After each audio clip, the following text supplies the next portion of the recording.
राजधानी रायपुर के कई इलाकों में 25 चोरी को अंजाम देने वाले गैंग को पकड़ने में पुलिस को सफलता मिली है। आईजी अमरेश मिश्रा ने प्रेस कॉन्फ्रेंस में बताया कि चोरों से बरामद सामान की कीमत 1.5 करोड़ है। आईजी ने बताया चोरों ने कई जेवरात को गला दिया है। चोर बिना रेकी किए ही घटना को अंजाम देते थे। चोरों को रिमांड में लेके आगे की कार्रवाई की जा रही है। चोरों के अलावा चोरी का सामान खरीदने वाले 3 ज्वेलर्स को गिरफ्तार किया गया है।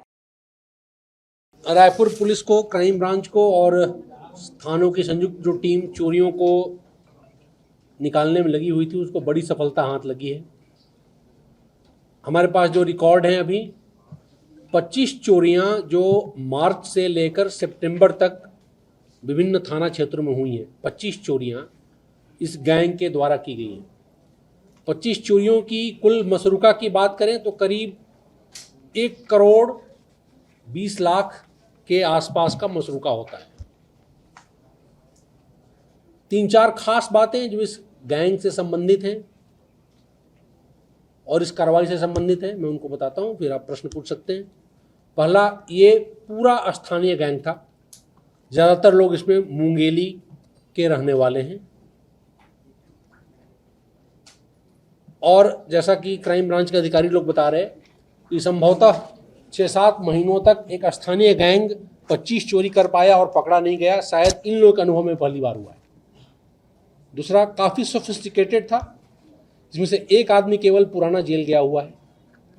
उसने आके अपने गैंग को ट्रेन किया, क्या क्या प्रिकॉशंस लेने हैं, ग्लव्स लगाने हैं, किस तरह से गैंती का इस्तेमाल करना है, कैसे मजबूत से मजबूत दरवाज़ा टूट जाए, उस टेक्निक का इस्तेमाल किया। उसने अपने गैंग को ट्रेन किया और उस आधार पे पिछले 6-7 महीनों से ये चोरियां करते आ रहे थे।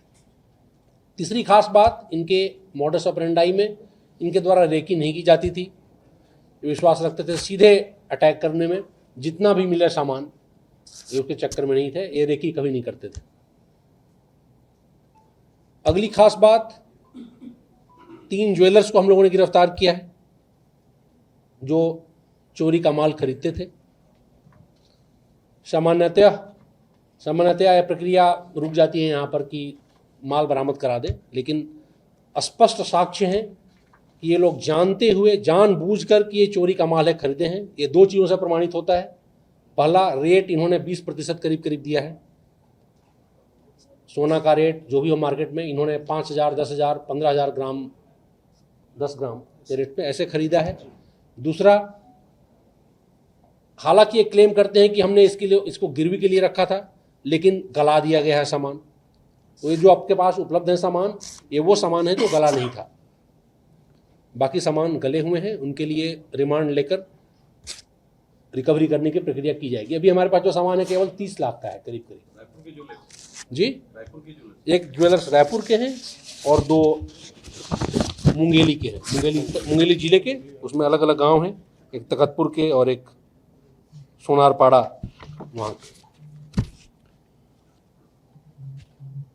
इसके अतिरिक्त 2 और चीज़ें सामने आई हैं। प्रतिष्ठित वित्तीय संस्थाएं जो हैं वो बिना बिल के उनको मॉर्गेज नहीं लेना चाहिए गोल्ड, बट ऐसे जैसा इनके द्वारा बताया जा रहा है उसके संबंध में जांच जारी है। रिमांड पर हम लोग आगे जाएंगे कि प्रतिष्ठित संस्थाओं ने भी गोल्ड मॉर्गेज लेके पैसा दिया है बट कोई बिल नहीं लिया है। अगर ऐसा सही पाया जाता है तो वो भी आरोपी बनाए जाएंगे। 2-3 संस्थागत कमियां भी सामने आई हैं। इनमें से 2 लोग ऐसे हैं जो रायपुर के औद्योगिक क्षेत्रों में सिक्योरिटी गार्ड के तौर पे नौकरी की हैं, कुछ दिन कुछ महीने, किसी ने 1 महीना, किसी ने 1.5 महीना, किसी ने 15 दिन। उनमें से रिकॉर्डेड चोर भी है बट पुलिस वेरिफिकेशन उनके द्वारा नहीं कराया गया। तो चूंकि यह संस्थागत कमी है इसलिए उसको दूर करने के लिए प्रयास भी हमारी चर्चा हुई आज इस घटना के निकलने के बाद कि हम लोग क्या सिस्टम बना सकते हैं।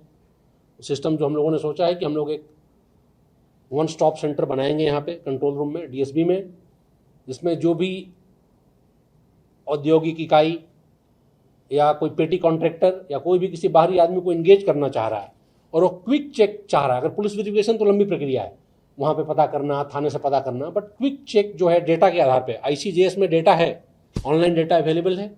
हम लोग ये फैसिलिटी आरंभ कर रहे हैं कल से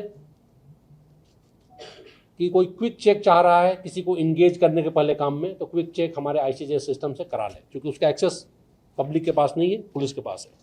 और हम लोग को एक quick check centralised control room से यहाँ से देंगे, ताकि ऐसे लोग जो कहीं से अपराध किए हुए हों और रायपुर में काम इसलिए करने आए हों कि धीरे धीरे चोरी में आए, वो घटनाएं रोकी जा सकें। दूसरी जो संस्थागत कमी सामने आई, उसका नाम समाधान ऐप के माध्यम से माननीय मुख्यमंत्री और माननीय गृह मंत्री जी ने आज उद्घाटन किया कि शहर के जितने भी जो भी हों, होटल हों, लॉज हों, होमस्टेड्स हों, या कोई बेड एंड ब्रेकफास्ट सर्विस चला रहा हो, वो चाहे तो बड़ा छोटा डेटा भर के समाधान ऐप पे डिटेल दे सकता है। उसको हम लोग एडॉप्शन कराएं, ये प्रयास करेंगे ताकि एडॉप्शन हो। वैसे भी कुछ चीज़ें सामने आई हैं कि ये लोग कुछ घरों में रुके थे कुछ दिन के लिए, लेकिन वो सिस्टम नहीं है कि वो सूचना दें। और हकीकत की बात ये भी है कि अगर वो थाने पे सूचना भी देते हैं तो इतना जल्दी वेरिफिकेशन करना संभव नहीं है, उस थाने को भेजना, वहाँ से डेटा मंगाना। बट ICJS से उसका सोल्यूशन है शॉर्ट चेक, जिसको मैं बार बार बोल रहा हूँ। तो हम लोग कोशिश करेंगे। 2 संस्थागत कमियाँ जो सामने आई। तीसरी संस्थागत कमी मैंने कवर कर लिया है कि ज्वेलरी सराफा एसोसिएशंस बार बार बोलते हैं कि हम लोग ड्यू डिलीजेंस करते हैं, उसके बाद ही माल खरीदते हैं, लेकिन हमने ये देखा कि ड्यू डिलीजेंस नाम की कोई चीज़ नहीं है। यह जानते हुए कि चोरी का माल है, रजिस्टर में हिसाब किताब दिख रहा है, क्या रेट पे आप खरीद रहे हैं, यह अत्यंत आपत्तिजनक है। तो आप सबके माध्यम से यह भी संदेश है कि सराफा एसोसिएशन, सराफा की जो दुकान है, इसको गंभीरता से लें, क्योंकि वो ऐसे खरीदारी करते रहेंगे तो चोरियां नहीं रुकेंगी। रायपुर से राघवेंद्र पांडे की रिपोर्ट।